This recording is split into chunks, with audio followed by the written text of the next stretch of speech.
আজ শ্যামা পূজা এবং দীপাবলি। আমরা এই মুহূর্তে আছি রাজধানীর জাতীয় কেন্দ্র যে ঢাকেশ্বরী মন্দির, সেই মন্দিরে সন্ধ্যার বেলায় কিন্তু এখানে প্রদীপ প্রজ্বলনের মাধ্যমে দীপাবলির যে আনুষ্ঠানিকতা সেটি শুরু হয়েছে এবং মধ্যরাত পর্যন্ত কিন্তু শ্যামা মায়ের যে পূজা সেটি করা হবে এবং সহস্র প্রদীপ প্রজ্বলনের মাধ্যমে কিন্তু এই দীপাবলির যে শুভক্ষণের যে উদ্বোধন সেটি করা হয়েছে এবং এখানে তারা সহস্রাধিক প্রদীপ প্রজ্বলন করেছে এবং আজকে কিন্তু আবার কালী পূজাও এবং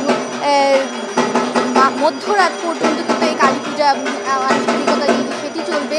সনাতন ধর্মাবলম্বীদের দ্বিতীয় বৃহত্তম ধর্মীয় উৎসব হচ্ছে এই শ্যামা পূজা বা কালী পূজা, যেটি কিন্তু দুর্গাপূজা ধর্মাবলম্বীদের সব থেকে বড় পূজার উৎসব দুর্গাপূজা। সেই দুর্গাপূজার পরেই কিন্তু এই কালী পূজার উৎসব পালন করা হয় এবং কালী পূজার দিন কিন্তু এই দীপাবলি উৎসবও পালন করা হয় এবং আজ কিন্তু শক্তি ও শান্তির দেবী যে শ্যামা বা কালী মা, যার আগমনে হিন্দু সম্প্রদায়ের ঘরে ঘরে পূজার যে আয়োজন যে সেটি সম্পন্ন হয় এবং সর্বত্র কিন্তু আনন্দ উচ্ছ্বাসে আমরা ভক্তদের মাঝে দেখতে পাচ্ছি।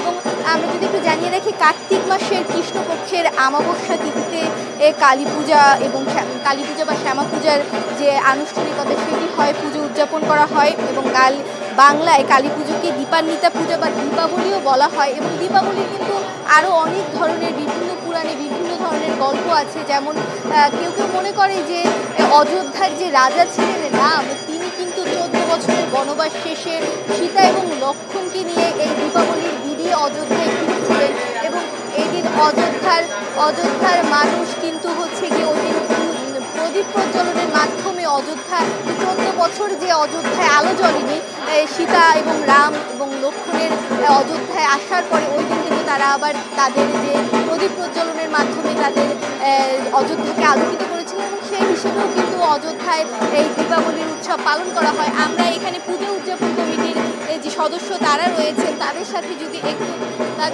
একটু কথা বলি।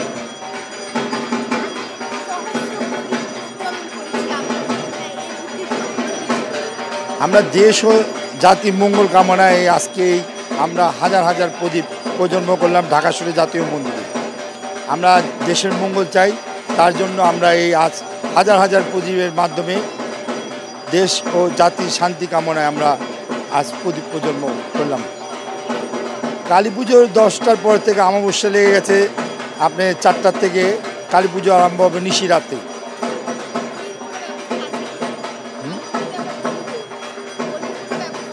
দেখুন, বলি হইল মানুষের মানসিকতা। এটা বলি আমাদের এখানে হয় না, এটা হয় মূল মন্দিরে হয়, যাদের অনেক থাকে, নিয়মকানুন থাকে, সেভাবেই বলি হয়।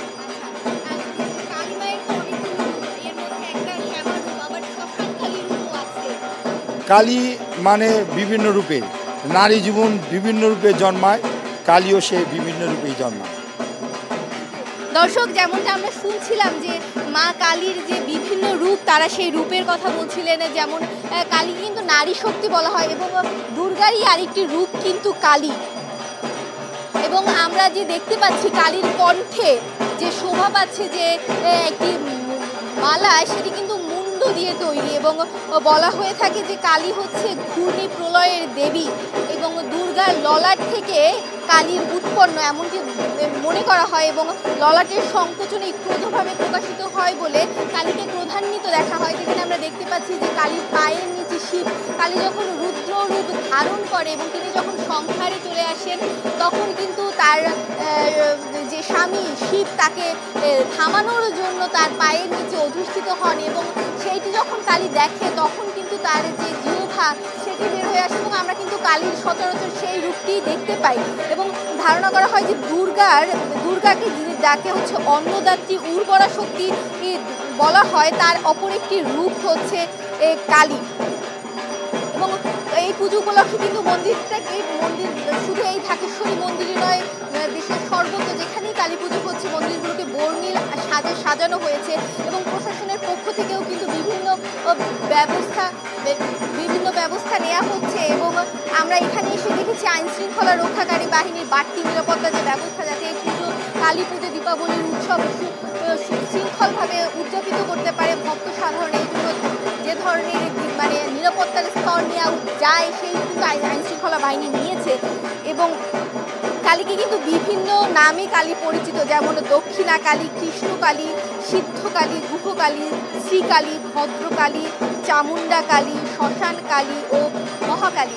এবং কালীকে কিন্তু এই বিভিন্ন রূপে পূজা করা হয়। এবং যেমনটি পূজা উদযাপন কমিটি থেকে আমাদের বলা হচ্ছিল যে আজ রাত 10টার পরে, যেমন আমাবস্যার তিথি ছেড়ে যাওয়ার পরে কিন্তু কালী পূজা শুরু হবে এবং মধ্যরাত পর্যন্ত কিন্তু কালী পূজা চলবে। সন্ধ্যার সাথে সাথে প্রদীপ প্রজ্বলনের মাধ্যমে দীপাবলির আয়োজন যেটি আনুষ্ঠানিকতা সেটি করা হয়েছে এবং 10টার পরে কালী পুজোর যে আনুষ্ঠানিকতা সেটি শুরু হবে।